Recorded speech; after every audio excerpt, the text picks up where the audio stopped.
एक वोट की कीमत तुम क्या जानो, कितने सफेद पोशाक नेता दागदार होते हैं। आज मैं लेकर आया हूँ मुफ्ती साहब की वो क्लिप जिसमें एक रिपोर्टर उनसे सवाल कर रहा है। इस रिपोर्टर का सवाल और मुफ्ती साहब के जवाब से आप सहमत है या नहीं, कमेंट्स में ज़रूर बताइए। देखते हैं वीडियो, देखिए। मुफ्ती साहब, एक मेरा सवाल है। आप दीन के जानकार हैं, मुफ्ती हैं, मसले मसाइल को बेहतर जानते हैं। पिछले दिनों आपने कुरान और खुदा की नहीं, अल्लाह और खुदा की कसम खा करके हलफ लिया आपने, तब आपने क्यों नहीं उस वक्त कहा कि भाई हम ये नहीं करेंगे? और अब आप, क्योंकि आपको टिकट नहीं दिया गया है तो आप बगावत कर रहे हैं, मुखालिफत कर रहे हैं, पार्टी के खिलाफ बोल रहे हैं। ठीक है, इस सवाल का जवाब मैं दे रहा हूँ जी। हमने रुकनियत के साथ हमने कहा मैं पार्टी मजलिस इत्तेहादुल मुस्लिमीन AIMM का मैं रुकन हूँ, लिहाजा मैं ये हल्फ लेता हूँ कि पार्टी का वफादार बन के रहूँगा।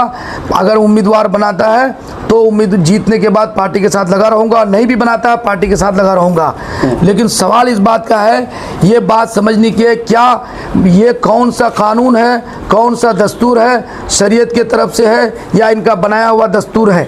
ये जो हल्फ बर्दारी हुई है क्या सिर्फ सीमांचल के लिए या पूरे हिंदुस्तान में जितनी जो पार्टियां, हमारी पार्टी है मजलिस इत्तेहादुल मुस्लिमीन, और जगह का भी है? खुद अख्तुल ईमान क्यों नहीं हल्फ लिए? आदिल हसन ने क्यों नहीं लिया?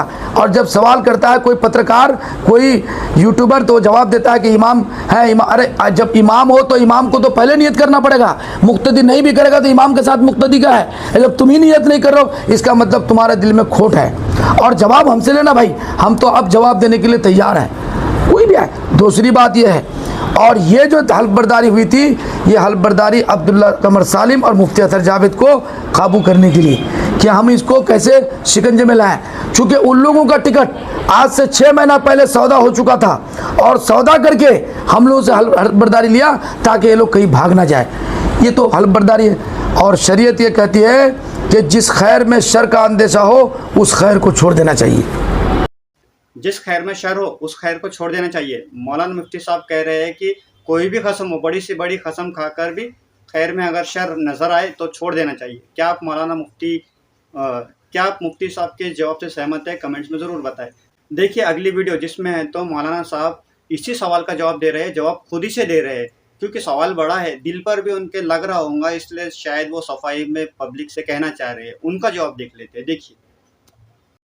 मैंने ये इस्तीफा अपनी जिम्मेदारी से दे दिया है, इसलिए ज़रूरी था क्योंकि अभी पहले, कुछ दिनों पहले आप सब ने देखा होगा कि अभी किशनगंज AIMIM के ऑफिस में पार्टी के निज़ाम के तहत हम लोगों ने हलफ लिया था। तो इसीलिए हम जब तक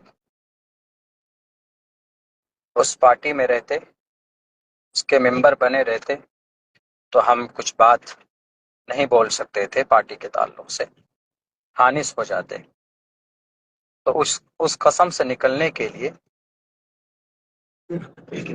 ज़रूरी था कि हमने पहले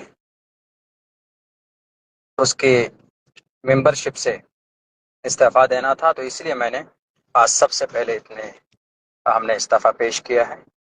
अब मैं AIMIM का मेंबर नहीं हूँ। अब मैं बोल सकता हूँ। क्या आप मौलाना साहब के जवाब से सहमत है? अगर सहमत है तो कमेंट्स में ज़रूर बताएं। अब देखते हैं आगे। आगे ये हुआ है कि मौलाना साहब आज़ाद उम्मीदवार की हैसियत से इलेक्शन लड़ने वाले थे। उनका पूरी तरह से इरादा था और वो सभी को कह रहे थे कि मैं किसी भी हालत में इलेक्शन लड़ने वाला हूँ, मगर अब वो कह रहे हैं कि किसी कागजी कार्रवाई की वजह से वो इलेक्शन नहीं लड़ने वाले। वक्त की कमी की वजह से ऐसा हुआ है, वो दिखा रहे हैं। लेकिन उनकी पिछली वीडियो में देखा जाए तो वो कह रहे हैं कि वो पूरी तरह से तैयार है, उनके पास में किसी चीज़ की कोई कमी नहीं है। देखिए वो वीडियो, देखिए। बैरकैफ, इस बार मेरी मुकम्मल तौर पर तैयारी थी और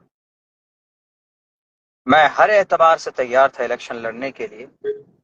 हालांकि ये बात मैं खुलकर मैंने की है, जनाब अख्तरुल ईमान साहब के सामने भी अपनी बात मैं रख चुका हूँ, बैरिस्टर असदुद्दीन अवैसी साहब के सामने भी मैंने बात रख दी थी, बल्कि उनको बाज़ाब्ता एक लेटर और ख़त भी लिखा कि मैं इलेक्शन लड़ना चाहता हूँ। जो लवाजमात हैं इलेक्शन के, अख्तरुल ईमान साहब तो बोलते भी हैं कि भाई उसके कुछ अखराजात, उसके कुछ वो होते हैं, मारूजात होते हैं, असबाब होते हैं। तो मैं हर एक सबब को